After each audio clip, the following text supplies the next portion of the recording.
កុំគិតថាក្មេងនឹងបានសេចក្តីសុខច្រើនជាងមនុស្សចាស់មកថាមនុស្សចាស់នេះភាគច្រើនគាត់សុខផ្លូវចិត្តជាងក្មេងទាំងកាយទាំងចិត្តរបស់គាត់នឹងស្ងប់រងាប់អ្វីដែលមិនសុខហ្នឹងគឺដោយសារកម្មពីមុនមកវាឲ្យវិបាកជាទុកតាមរយៈការដែលឈឺនេះឈឺនោះចឹងជាដើមប៉ុន្តែបើថាឲ្យគាត់ខ្វាយខ្វល់រឿងអីច្រើនមិនសូវខ្វាយខ្វល់ទេគាត់មកមើលទៅចាស់ជាពិសេសនិយាយតាអ្នកទៅសុំសិល8សុំសិល10រក្សាសិលនៅក្នុងវត្តអីមើលទៅគាត់ស្ងប់អស់ញោមគាត់តែកូនចៅអីក៏គាត់លែងស្ទើរតែលែងជាប់ជំពាក់ចឹងចិត្តរបស់គាត់ហ្នឹងគឺស្ងប់សុខហ្នឹងបានព្រះសម្មាសម្ពុទ្ធព្រះអង្គទ្រង់ត្រាស់ប្រកាសសម្ដែងថាបើសិនជាយើងគ្រប់គ្នាចង់បានសេចក្តីសុខយើងកុំបំពន់តែអាហារផ្លូវកាយមកមើលទៅសត្វលោកទាំងអស់ណាមនុស្សយើងគ្រប់គ្នារាល់ថ្ងៃនេះភាគច្រើនគ្រាន់តែភ្ញាក់ពីដំណេកភ្លាមហ្នឹងគឺយើងស្វែងរកអាហារបំពន់ផ្លូវកាយជាទូទៅចឹងរកតែអាហារផ្លូវកាយទេឯអាហារផ្លូវចិត្តអត់សូវមានអ្នករកទេមែនទេអាហារផ្លូវកាយនេះព្រលឹមឡើងបាយម៉ោង7ព្រឹកបាយម្សាថ្ងៃត្រង់ម៉ោង2ដល់10បាយម្សាទៀតញាក់ពីសម្រាប់ថ្ងៃត្រង់ម៉ោង2បាយកកម្សាទៀតល្ងាចឡើងម៉ោង5ម្សាទៀតញោមស្រីចាប់រឿងភាកម៉ោង9យប់ដាក់ម្សាទៀតមែនទេអាហ្នឹងគេឲ្យឈ្មោះថាអាហារផ្លូវកាយប៉ុន្តែយើងប្រឹងបំពន់តែអាហារផ្លូវកាយហើយយើងអត់បានបំពន់អាហារផ្លូវចិត្តនេះអត់បានសេចក្តីសុខទេចឹងហើយបានជាយើងរាល់ថ្ងៃនេះចិត្តតែមានបញ្ហាចេះក្នុងរង្វង់គ្រួសារបងប្អូនកូនចៅខ្លួនឯងនឹងក៏ឆ្លុះតបតែងបែកកំណត់កាប់ចិត្តដដើមគ្នាដោយសារអីដោយសារយើងអត់បានបំពន់អាហារផ្លូវចិត្តហើយអាហារផ្លូវចិត្តហ្នឹងត្រូវបំពន់ដោយអីបើអាហារផ្លូវកាយយើងដឹងចុះអាហារផ្លូវចិត្តអាហារផ្លូវចិត្តនេះគឺយើងត្រូវរស់នៅជាមួយនឹងគុណធម៌មានសេចក្តីល្អនៅក្នុងខ្លួនហាត់ពុតលុតដំមានធម៌នៅក្នុងខ្លួននេះប្រឹងរៀនប្រឹងស្ដាប់ប្រឹងសូត្រស្វាប់ជីទន្ទិញហើយយើងប្រឹងបដិបត្តិហាត់ពុតលុតដំអប់រំកាយរបស់យើងនេះឲ្យទៅជាកាយយើងវិវេចិត្តទៅវិវេឧបតិវិវេមានន័យតែធ្វើកាយនឹងឲ្យស្ងប់ធ្វើចិត្តនឹងឲ្យស្ងប់ធ្វើវិចារនឹងឲ្យស្ងប់ចិត្តស្ងប់កាយស្ងប់វិចារស្ងប់នៅត្រង់ណានៅត្រង់កាយវិចារចិត្តនឹងលែងប្រព្រឹត្តបាបបញ្ចវរិយផ្សេងៗលែងប្រព្រឹត្តអបាយមុខបញ្ចវរិយផ្សេងៗលែងប្រព្រឹត្តអកុសលផ្សេងៗណាដូចយាយតាញាតិញោមអញ្ចឹងកាយស្អាតពេលហ្នឹងយើងមកគោរពព្រះសម្ពះប្រសង់ខ្នែហ្នឹងសិតតែកាយស្អាតមែនទេបញ្ចេញទៅវិញអាហ្នឹងរឿងផ្សេងមិនដឹងទេ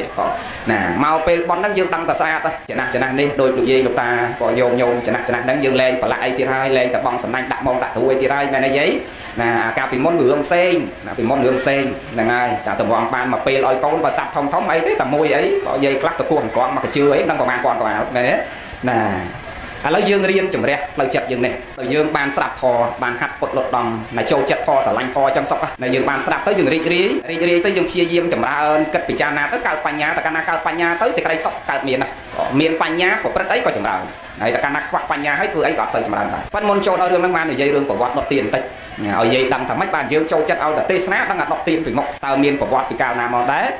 ប្រវត្តិដុតទៀននេះចេះកាលព្រះសម្មាសម្ពុទ្ធព្រះអង្គគង់នៅជាធរមាននៅឡើយកាលនោះព្រះអង្គគង់សម្ដែងធម៌ទេសនាធម្មតាជាទម្លាប់រៀងរាល់ថ្ងៃឧបោសថសិលព្រះអង្គសម្ដែងធម៌ទេសនាពេលព្រឹកព្រលឹមហ្នឹងបរិស័ទពិសាភោជនាហាឲ្យព្រះសង្ឃទទួលផលហើយព្រះអង្គសម្ដែងមួយសាថ្ងៃឡើងឆាន់បាយហើយសម្រាប់បន្តិចទៅរសៀលបន្តិចចាប់ផ្ដើមសម្ដែងធម៌ទេសនាទៀតហើយជាទម្លាប់តែម៉ោងប្រហែលជារសៀលព្រោះវាមិនទាន់មាននាឡិកាទេចំណន់នោះចឹងឲ្យតែថ្ងៃរៀងរសៀលជ្រេបន្តិចព្រះលោកឈប់ប៉ុន្តែថ្ងៃហ្នឹងព្រះអង្គសម្ដែងខុសទម្លាប់ញោមយប់វាល្ងឹតមើលគ្នាលែងឃើញព្រះអង្គនៅតែប្រឹងសម្ដែងណាអត់ឈប់ខុសទម្លាប់មូលហេតុអីបានព្រះអត់ឈប់ខុសទម្លាប់រាល់ដងឲ្យតែមេឃរៀងល្ងឹតតិចព្រះអង្គឈប់ថ្ងៃហ្នឹងអត់ឈប់ដោយសារព្រះអង្គប្រមើលមើលនិស័យសត្វខ្លះភិក្ខុសង្ឃអង្គសាមណេរខ្លះរៀបនឹងបានសម្រេចធម៌ហើយចឹងព្រះអង្គប្រឹងធ្វើម៉េចឲ្យសត្វនឹងបានសម្រេចធម៌សិនណាបានឈប់ដល់ប្រឹងសម្ដែងទៅមេឃវាល្ងឹតនាងទាសីម្នាក់កើតចិត្តជ្រះថ្លាមិនដឹងទៅរកអីព្រោះចំណន់នោះ7ម៉ែត្រក៏មិនតាន់មានណាសំបីតែក្នុងវាំងហ្នឹងក៏គេប្រើចលត់ដែរប្រើចលត់ចំណន់នោះដល់ទាសីម្នាក់ស្ដាប់ធម៌ទេសនាមើលវាល្ងឹតមើលគ្នាលែងឃើញទៅហើយណារត់ទៅផ្ទះវិញទៅដល់ផ្ទះហ្នឹងរាវរមករចុះរឡើងឃើញចន្លោះបានពីរដៅយកមកដុតដាក់ពីមុខព្រះអង្គសម្ដែងធម៌ទេសនាហ្នឹងភ្លឺចែកអាចមើលគ្នាឃើញនិយាយកាត់សេចក្តីនៃរូបប៉ុណ្ណឹងនាងយកមកដុតឲ្យភ្លឺកើតចិត្តជ្រះថ្លាពេកអរីករាយស្ដាប់ពធហ្នឹងបៃតិសមនោះរីករាយបៃតិឆ្អែតនៅក្នុងធម៌ហ្នឹងសប្បាយចិត្តពេញចិត្តនៅក្នុងការបូជាបតិចំពោះពធទេសនាដែលមិនដែលមានអ្នកណានឹកឃើញសោះចាប់ប្រើដំបងគេនិយាយកាត់សេចក្តីនៃរូបដល់នាងស្លាប់ពីបច្ចុប្បន្នហ្នឹងសោយសម្បត្តិទឹកនៅក្នុងស្ថានទេវលោករូបសម្បត្តិរបស់នាងអស្ចារ្យណាស់ពេលរាត្រីឡើងប្រាសាទនៅជុំវិញប្រាសាទរបស់នាងហ្នឹងឃើញប្រាសាទនាងចម្លែកខុសពីគេមានពន្លឺចេញពីកាយរបស់នាងហ្នឹងភ្លឺពេញប្រាសាទហ្នឹងញោមណាអស្ចារ្យណាស់ហើយពេលដែលនាងសញ្ញុតចត់ចាស់ពីឋានទេវលោកមកកើតក្នុងមនុស្សលោកណារូបសម្បត្តិរបស់នាងពេលដើរទៅណាមកណាល្ងឹតអញ្ចឹងយើងដើរធម្មតាបើអត់មានភ្លើងមើលគ្នាឃើញហ្នឹងមែនទេញោម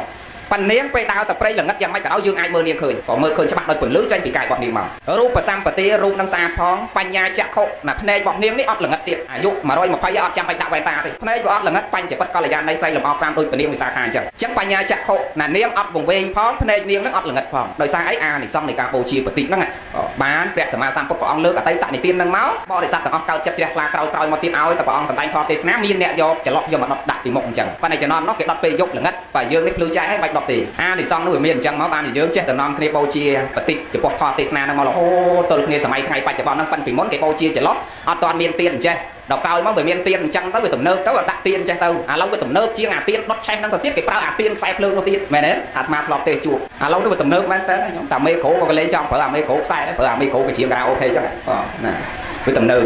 ទំនើបទៅអញ្ចឹងនិយាយយល់ណាយល់ពីប្រវត្តិ10ទៀនណាឥឡូវយើងចូលប៉ុនយើងនេះវិញប៉ុនថ្ងៃនេះចាក់ដើមទៀនប្រធានប៉ុនហើយមុនតទៀតមកសួរសិននិយាយតាញោមប្រុសចាក់ប៉ុនណាញោមកំភៀងអញ្ចឹងញោមឥឡូវសួរម្ចាស់ប៉ុនសិនចង់បានរយៈពេលប្រហែលមកទេប៉ុណ្ណឹងក៏ហើយអត់កើតណាខកចិត្តក្មេងៗនោះគេអន់ចិត្តណាគេចាំរងអកក៏ដងរងអីនោះហ្នឹងហើយឥឡូវ10នាទីណា20នាទីទៀតនឹងកន្លះម៉ោងចុះថ្មក៏មិនសូវជាស្រួលហើយក៏ហត់ណាស់ដែរហើយយើងតាំងពីព្រឹកទៅថ្មដែរហើយបាទ3កន្លែងនេះឥឡូវនិយាយពីរឿងកម្មវិធីបន់យើងកូនចៅប្រុសស្រីទាំងអស់គាត់ប្រពកម្មវិធីបន់ជូនអ្នកម្ដាយជូនលោកឪពុកជូនជីដូនជូនជីតាទិសដៅសំខាន់នៃពិធីបន់ចម្រើនចិនដើម្បីយុគនេះនៃយើងតសេដាក់នៅក្នុងក្លោងទ្វារចូលតសេដាក់នៅពោក្រាមហ្នឹងយើងដឹងបន់បច្ច័យ4ចម្រើនបជនអញ្ចឹងចម្រើនបជនហ្នឹងយើងដឹងទៅធ្វើដើម្បីអីមែនទេដើម្បីឲ្យចម្រើននៅជននៃយុគសង្ខារហ្នឹងព្រោះចម្រើនមានន័យទៅធ្វើឲ្យកើនទ្វារឡើងជនអ្នកហ្នឹងគឺអាយុរបស់យើងគ្រប់គ្នារួមពាក្យតែពីបត់ចម្រើនបជនមានន័យទៅធ្វើឲ្យកើនអាយុហ្នឹងហើយពិធីបន់ចម្រើនបជនហ្នឹងកើតឡើងដោយសារកម្មផ្សេងពីគ្នាណាការយល់ឃើញរបស់សត្វលោកខុសពីគ្នាអាយុវឌ្ឍនកម្មក្រីជីវតមហាកម្មក្រីអនុប្រទានកម្មក្រីណាដើម្បីឲ្យចម្រើននៅអាយុដើម្បីរំដោះនៅទុក្ខសោករោគភ័យទាំងឡាយផ្សេងណាតាមជំនឿព្រហ្មញ្ញសាសនាខ្លះពុទ្ធសាសនាខ្លះប៉ុន្តែពុទ្ធសាសនាព្រះអង្គអត់មានបង្រៀនឲ្យយើងស្រោចទឹកអត់មានបង្រៀនឲ្យយើងចងខ្សែដៃអត់មានបង្រៀនឲ្យយើងបួងសួងសុំអាយុវែងទេព្រះអង្គអត់បង្រៀនឲ្យយើងសុំអាយុវែងទេព្រះអង្គបង្រៀនពីធម៌នាំឲ្យចម្រើនអាយុវិញអញ្ចឹងមកយកធម៌ព្រះមកសម្ដែងបើយើងមានធម៌5ហ្នឹងដឹងតែអាយុវែងណាធម៌នាំមកអាយុវែងមាន5ក៏មាន3ក៏មាន2ក៏មាន5ហ្នឹងព្រះលោកសម្ដែងទី1សប្បាយការីញោមចាំធម៌នាំអាយុវែងណាទី2សប្បាយេមតាំងជានិតិទី3បរិណតភោជិទី4កាលចារីទី5ព្រហ្មចារីកាលបើសត្វលោកទាំងអស់មានធម៌ទាំងឡាយ5យ៉ាងនេះដែលយើងមិនចាំបាច់សោចទឹកពាក់ខ្សែចកេះធ្វើអីទេគឺដឹងតែអាយុវែងណាព្រះអង្គសម្ដែងធម៌5ហ្នឹងមគ្គលៈបៃតាទូសួរព្រះកាលនោះផន្តេភគវាបបិទ្ធព្រះអង្គចម្រើនតើធ្វើមិនទៅព្រះអង្គដើម្បីឲ្យចម្រើនអាយុណាព្រោះសត្វលោកខ្លះនៅជាបុថុជនមិនមែនជាព្រះអរហន្តនៅចង់រស់រៀនមានជីវិតជួបជុំបងប្អូនកូនចៅនឹងចង់ចម្រើនអាយុនឹងវែងអ្នកខ្លះតែហ្មង100ចង់បានដល់200នោះអ្នកខ្លះ200ចង់បាន300យកចង់ដល់វែងអត់មានអ្នកចង់ខ្លីមែនទេណាអញ្ចឹងធ្វើមិនដើម្បីបានអាយុវែងបានព្រះអង្គសម្ដែងធម៌5ហ្នឹងណាក្រោយពេលមគ្គលៈបៃតាទូសួរព្រះព្រះអង្គសម្ដែងតែបើអ្នកចង់អាយុវែងទី1សប្បាយការីអ្នកត្រូវធ្វើខ្លួនអ្នកឲ្យសប្បាយច្រើនកើនអាយុប៉ិនសប្បាយរបស់ព្រះខុសពីសប្បាយព្រហ្មាញព្រះអង្គថាសប្បាយនោះលោកចែកតាមវ័យវ័យយើងលោកចែកជា3បឋមវ័យមជ្ឈិមវ័យនិងបច្ឆិមវ័យឬជារាវ័យបឋមវ័យគឺសប្បាយដែរប៉ិនសប្បាយអីសប្បាយក្នុងការស្វែងរកចំណេះដឹងទៅផ្លូវលោកផ្លូវធម៌មជ្ឈិមវ័យកដាននេះសប្បាយក្នុងការប្រកបមុខរបរជំនួញជួញដូរចិញ្ចឹមជីវិតសប្បាយក្នុងការមានគូសកលភរិយាស្វាមីបុត្រដល់ពេលបច្ឆិមវ័យឬជារាវ័យចុងក្រោយភ្នែកក៏ស្វាំងកម្លាំងក៏ចុះថោយទៅណាក៏ភ្នែក4ទៅណាក៏ជើង3ឬយាយរាល់ថ្ងៃនេះយើងសប្បាយអីសប្បាយធរសាធុហ្នឹងយើងចាស់នេះសប្បាយធរញោមចាស់ហ្នឹងញោមសប្បាយនឹងធរពេលវ័យហ្នឹងគឺសប្បាយធរអត់មានសប្បាយអីទៀតទេអត់មានជាប់ជាពាក់នឹងរឿងក្នុងលោកនេះលោកធរ8ហ្នឹងយើងវាកាប់មិនតាន់បានទេបុថុជនដូចគ្នាណាមានលៀបអត់លៀបមានយកអត់យកសុខសើនឹងទីហ្នឹងវាមានដូចគ្នាទាំងអស់ណាចិត្តបុថុជនហ្នឹងអញ្ចឹងការសោយអារម្មណ៍ជាសុខជាទុក្ខអញ្ចឹងបានព្រះលោកប្រៀបធៀបចិត្តយើងហ្នឹងឧបមាប្រៀបហាក់បីដូចជាកពេញទឹកដែលប៉ោងឡើងព្រួយនោះផែនតុបិនដោប្រមាំងរូបាំងវេទនាបុគ្គលុបប្រមាំងមរិជកោប្រមាំងសញ្ញាសង្ខារាកតរូបប្រមាំងមេយុប្រមាំងចវិញ្ញាណទេសេតានិកជាពន្ធនីរូបមានសក្តិប្រៀបធៀបនឹងដុំនៃពពុះទឹកវេទនាមានសក្តិប្រៀបធៀបនឹងកពេញទឹកដែលប៉ោងឡើងព្រួយអាហ្នឹងប្រៀបដូចជាវេទនាគឺការសោយអារម្មណ៍របស់សត្វលោករាល់ថ្ងៃហ្នឹងបដិខៈថ្នាំងថ្នាក់តោមនោះសោមនោះវាប៉ះផ្ទុកឡើងតាមរយៈអាយតនៈខាងក្នុងខាងក្រៅពេលដែលប៉ះឡើងតាមរយៈចក្ខុទ្វាក្រីសោតទ្វាក្រីខៀនគ្រាក្រីជីវហាក្រីរះសក្រីដានឯភ្លុកដឹងឆ្ងាញ់សោមនោះសบายចិត្តផ្លែណាហូបមិនឆ្ងាញ់តោមនោះបដិខៈណាអន់ចិត្តផ្លែឃើញទេវាផ្លាស់ប្ដូរគ្នាលឿនអញ្ចឹងបានលោកប្រៀបថាការសោយអារម្មណ៍របស់សត្វលោកជាបុថុជននឹងដូចជាកពេញទឹកដែលប៉ោងឡើងព្រួយឥឡូវចូល